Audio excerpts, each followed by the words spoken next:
మనసు చెడ్డ విషయాల నుండి మాత్రమే నియంత్రించాల్సి వస్తుంది. మనసు మంచి విషయాల గురించి ఆలోచిస్తూ ఉంటే అసలు చిక్కు లేదు. ఇక మనసుని చెడు విషయాల నుండి మళ్లించాలి అంటే మనకు మంచి స్నేహితులు ఉండాలి. వారితో సన్నిహితంగా ఉంటూ వారి సలహా సంప్రదింపులు తీసుకోవాలి. మీకంటే వయసులో చాలా పెద్దగా ఉన్న మీకు సమీపంలో ఉన్నవారు ఒక్కొక్క సమస్యకు వారు ఎలా స్పందించి సమస్యను ఎలా అధిగమించారు అనేది పరిశీలన చేసుకుంటూ ఉండాలి. అలాగే ఆర్థికంగా, సామాజికంగా దెబ్బతిన్న వారి కారణాలు, వారు తీసుకున్న తప్పు నిర్ణయాలు, చరిత్ర కూడా తెలుసుకొని వాటికి దూరంగా ఉండాలి. ఉదాహరణకు, మీరు షేర్ మార్కెట్లో షేర్స్ కొనటమో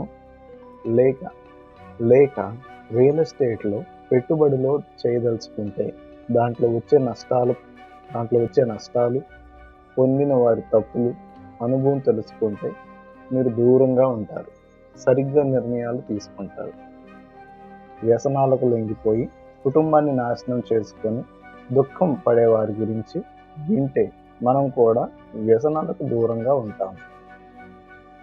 మంచి పనులు చేస్తూ సుఖ సంతోషాలను పొందేవారిని గమనించుకుంటే మనం అలా ఉండాలంటే ఏం చేయాలో తెలుసుకొని మనసు అప్రమత్తంగా ఉంటుంది. తప్పు నిర్ణయాల జోలికి వెళ్ళనంత వరకు మనం మనసుతో ఆనందంగా ఉంటాం.